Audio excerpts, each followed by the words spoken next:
to ultimately set up this result, we need to focus on some of these questions. So I want to talk through what reflection do you need to be doing to land on your result and ultimately these attributes. Yeah, we have some thinking homework for you to do. And it's okay if you don't know the answer today. It's okay that you don't know the answer this year.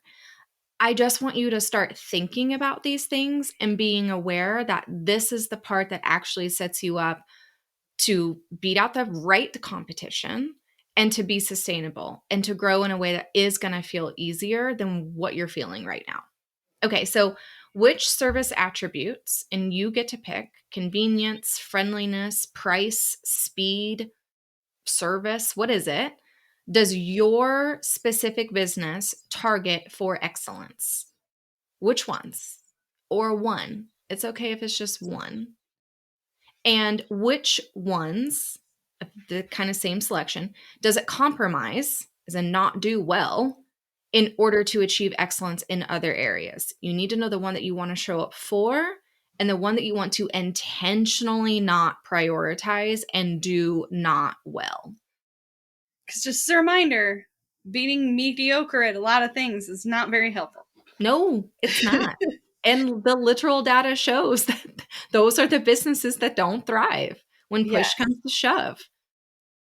Okay, so my next question for you is, how do these service attributes match up with your targeted customers' priorities? We talked about how you know what you're going to get when you walk into Walmart. And so like the people are self-selecting. Some people literally will not shop there ever. Mm-hmm. Ever. And great. Like, but are you polarizing enough is perhaps what I really want you to be thinking about. And is it segmenting the potential audience that you're looking at so that there is a group of people that very specifically wants what you have and a group of people that very specifically is not interested? Well, and what you can do is start asking about, the attributes that you want to bring to the table. Do they match up with the clients that you're currently serving right now? Like the answer might be right in front of you. You might not have to just come up with it. Right. And it also might not be the one that you innately would have picked, but if it's a theme that you're seeing in the people that you've already served or the people who are hot leads within your circle, then can you identify what that is? And is there a way for you to go in and make it even more obvious? That's what I want you to look at. Yeah. Okay, so 2 more questions for you. Do you understand your client's top priorities? And not just within how you want to show up and how you don't want to show up. That's definitely part of it. But this is also going to help you understand the actual key result that you provide. Now, I know you might feel like with the conversation that we had today, well, we didn't really talk about anything about my offer or what the deliverables or what I'm actually doing for my people, because that can literally change however often you want. I actually don't give a shit what you offer. As long as you know exactly what result you want to achieve for what clients, you can morph your company and evolve your company as it needs to in order to continue serving that result. But some of these values need to be consistent. Yes. All the time. So like, even if you're continuing to pivot what you offer or pivot what you sell, or like the individualized result that you're getting with XYZ offer, the idea is that these things that you're valuing and conceding are foundational to your business practices. Yep. Okay, so the last question, do you understand the alternative solutions that your clients would explore or entertain to solve the problem that you want to address? So I just want you to be aware of that. What is your actual competition? What are other ways that people might go about doing this? And it could either give you a new idea on how you can actually deliver that thing, serve up that solution, or it could give you a way to segment out those people. If you're looking for this, you're not going to find it here.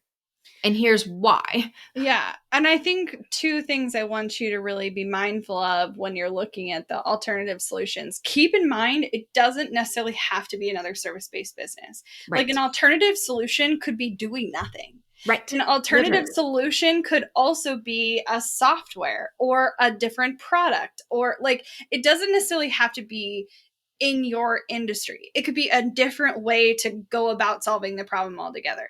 Like just as an example to get you thinking about like how abstract this could be, say your kid's having trouble sleeping. There's so many ways you could approach this. You could have a storybook that you read every night. You could install a sound machine. You could hire a sleep consultant. Technically, you're all looking at children sleeping, but we're literally solving it with a service or a physical product, or you know what I mean? Like there's so many different approaches. And so I want you to make sure that you're not just like looking at the like, I guarantee you know the people that are the most similar to you already. I want you to be thinking about the things that you're not even considering as alternatives, because you might get an idea from that Yep. very specific outside thing.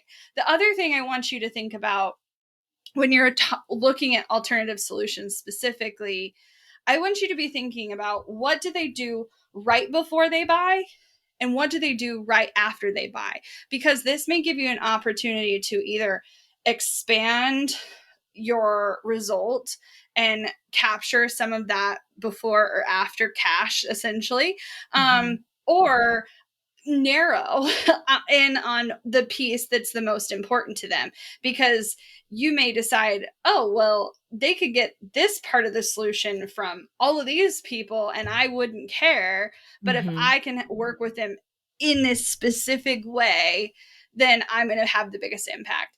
And it can both expand your offer or contract your offer, but that's really powerful. And I'm excited for you to really dive into what this could look like for you and your company, what you're valuing, and how it could ultimately morph how you treat people and service people into the future.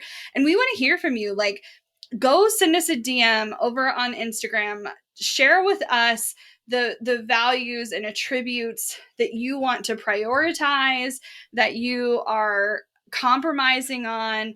And I really want you to consider this as a invitation to join us for the next level. I would love to workshop this out with you and see how you could actually get more clarity that would provide more ease within your service-based business so that you can scale without the overwhelm and feeling more confident in the business side of doing things. And it starts with the result and the offer and the service excellence. And so if you want to figure out what that could look like for you, I highly encourage you to go to bossproject.com/incubator. But you should definitely stick around. In 2 days, we're going to be dropping part 2 of this series. And if you know someone who could listen and gain something from this episode, please don't hesitate to send it their way. Share us all your thoughts over on Instagram @bossproject.